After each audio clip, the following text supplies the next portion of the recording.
tear there on IQs. He won back-to-back IQs in one weekend last month.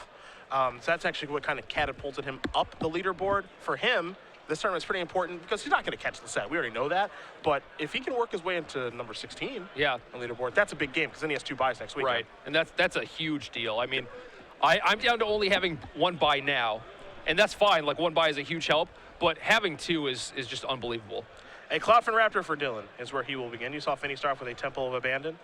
He also has a Mizium Mortars over there, Mutavault, and a Temple of Malice as well. So he does have some removal spells. The question is, does he want to use it on this, or would you rather try to save it for a Frostburn Weird, maybe a Nightveil Spectre? Does he want to, play a Mutavault this turn to be able to Mortars this? It looks like the answer is yes, so he will Mortars the Raptor. Yeah. We're passing the turn back. I like this line. Play the Mortars now. Next turn you have access to another Mizium Mortars plus a Temple, and then next turn you can play Xenagos on a relatively empty board. And Dylan actually has quite a few lands in his hand right now too, so. An Elvish Mystic was the draw, so Finney can actually play a Mystic. Looks like he's going to fire up a Mutavault here and come across for 2 points of damage. It's a pretty risk-free attack, I think, even though he will lose his land to Rapid Hybridization. So I hope he's okay with that exchange. I think he's more than fine with that, considering he drew an Elvish Mystic this turn too.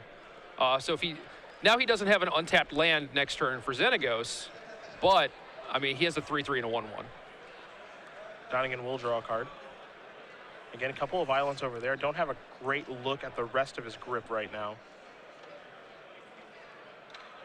Well, we do know that Finney does have a Xenagos over there. We know he's got a couple of lands and another Mizium Mortars. So here's a Nightveil Spectre. Finney will draw. So Sylvan Carry added. See if he wants to deploy that or not. He also has a Rakdos' Return as well. Yeah, so pretty good hand. I was thinking that the Mortars was probably going to just trade with 1 creature, but now since he drew Mystic and Caryatid and basically has 5 mana in play if he wants to play the Caryatid this turn, like we might just be looking at an overloaded Mizium Mortars. And I mean, the mode that Finney wanted to use on that card changed dramatically within the span of 2 turns. Yep. Top card's going to stay on top. It looks like, he's just going to play the easy side of this. Yeah, I mean, that's also a possibility. But if you're going to do that, you might want to attack with the Elvish Mystic too. Perhaps. But not the best sequencing on that turn. Yeah, I mean, that could have been one of those things where you're like, well, I don't really know what I'm going to do with this card yet. And then maybe you think you're going to overload it, and then it just gets to a point where you're like, oh, no, it's way better if I just cast it now. So you miss out on a point of damage, but now he has access to 5 mana. Rakdos' Return for 3, potentially. He's going to start maybe with an attack for 4. Again, a little unsure of himself at this point. There's the land. And he can just play Xenagos right now, but it looks like he's going to go for the grip, so he's going to get all 3 cards. So it's a Thassa and 2 lands. So Donegan's hand was not very good, so he's going to be relying on Thassa to get himself back in this game. Yeah, I mean, definitely not the cards that you want off of Rakdos' Return, but you can't be too upset about that either. You get to the 3 points of damage, you get to clear everything out. You're pretty far ahead. Here comes a Mutavault for 2. Yeah, put your opponent down to Thassa and Mutavault. Like, you got to like your spot there. Just going to play the island, pass the turn back. Will Donegan over to Finney. Finney will draw a card. It's a copy of Llanowar Waste. We'll deploy that. Can deploy Xenagos as well. So that'll come down. It's time for, I imagine, a Satyr token. And now, Mutavault's going to fire up here, and it's going to be an attack for 7 points of damage. So that is a pretty good turn. Yeah. Put Dylan down to 4 life, and it's hard to imagine a single card that Dylan could draw to get out of this. Yeah, Master of Waves isn't even that good right now. Yeah, I mean, that's almost certainly his best card. Yeah. Yep, but he's just going to pack it up. So Michael Finney is going to win game number 1 here over Dylan Donegan. Jund Planeswalkers up a game here very quickly on Mono Blue Devotion. It's pretty easy and straightforward, honestly. Yeah. Dylan's hand wasn't very good, I don't think, and it didn't come together very well either.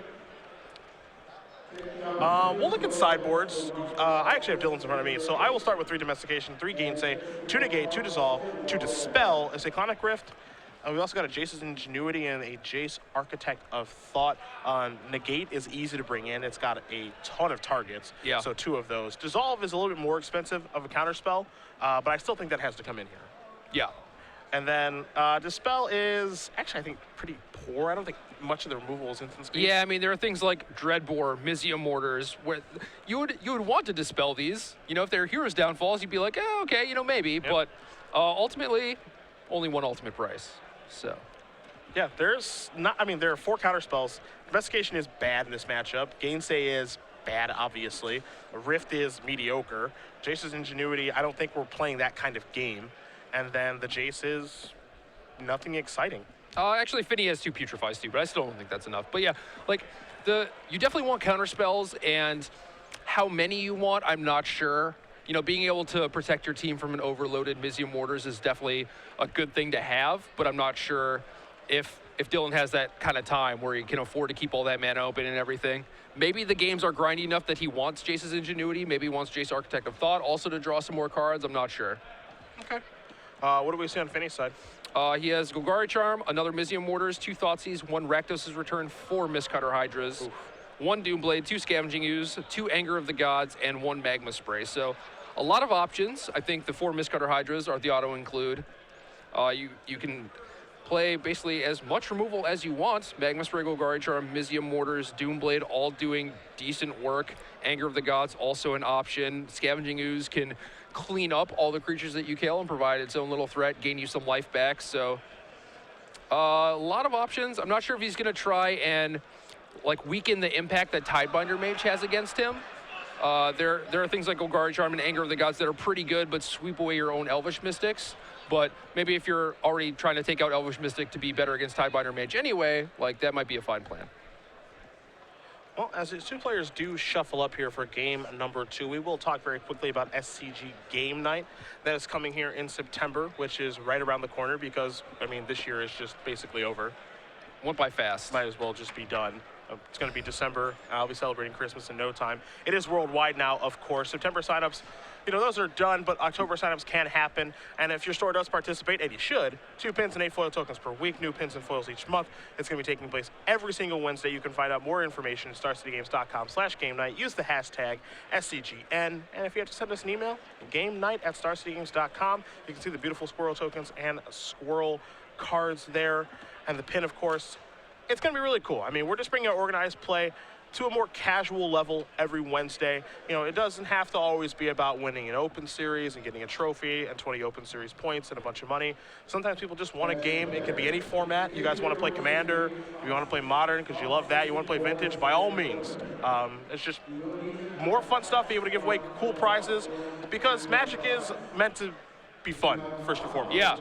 That's what it's all about.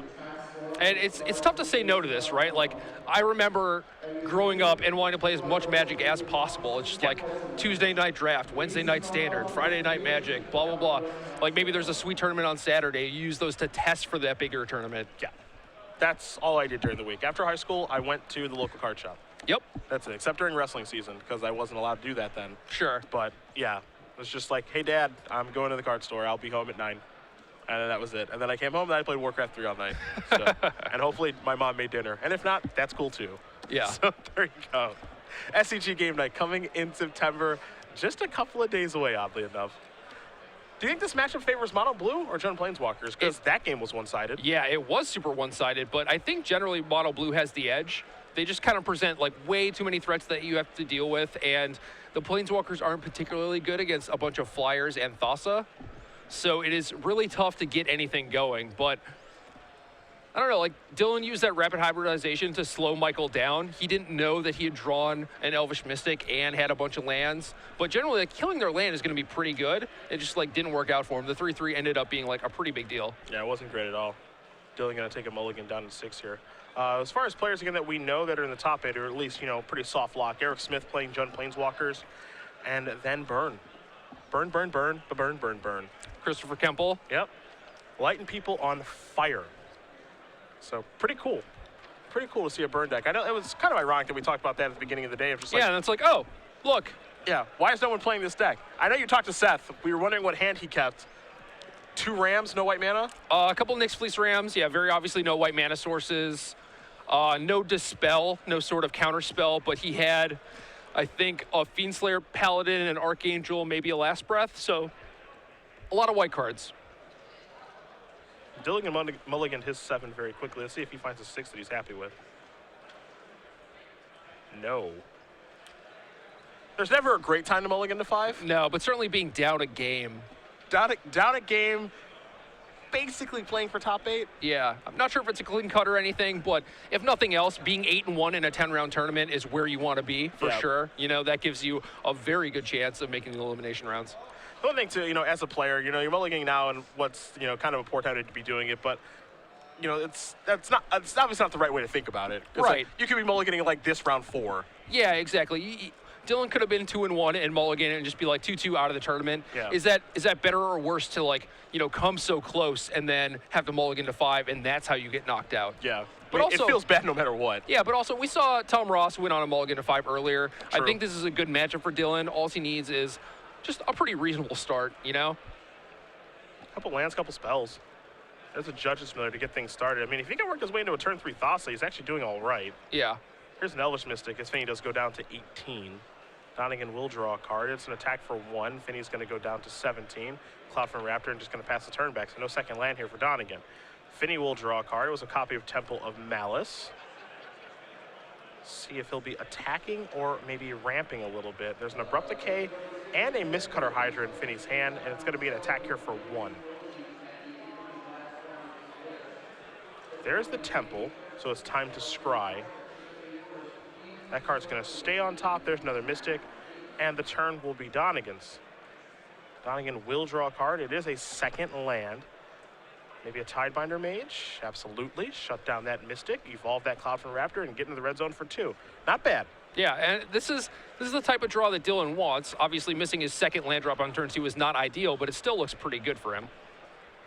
Finney will draw a card. It's another copy of Mistcutter Hydra. And I'm guessing that we just start playing this game.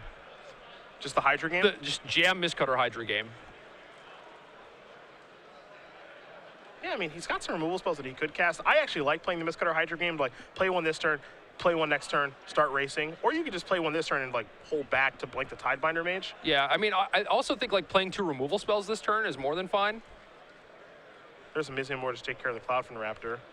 And pass the turn back with the ability to Abrupt Decay the Tidebinder Mage. Yep. So that's certainly a good turn as well. Yeah, and then next turn you get to play a 4/4. And we talked a little bit about this earlier about the right number to Mistcutter Hydra against the Mono Blue Devotion deck, where they have Mutavaults, so you definitely don't want it to be a 2/2, but they could also have 2 Mutavaults, so 3/3 is not that good. Plus Rapid Hybridization makes it 3/3 that they could potentially block with. So I think 4/4 is generally the best number. And killing the Tidebinder Mage frees up his Elvish Mystic, allows him to play a 4/4 Mistcutter Hydra. Also, the increments, like, as far as the clock is concerned, 4 is much better than 3. For sure, yeah. 5-turn clock versus 7. Yeah. I mean, that's a big difference. Now, this is going to be a 5/5, so this is going to speed things up even more. Finney will take a little bit of damage to do that, but now we're got a 5/5 coming in the red zone. Donegan's going to go down to 14. Next turn, we could see another one of these things, and this one could be over really before it even started. Yeah. Donegan just never got his feet set in this match. Draws a copy of Cloud from Raptor.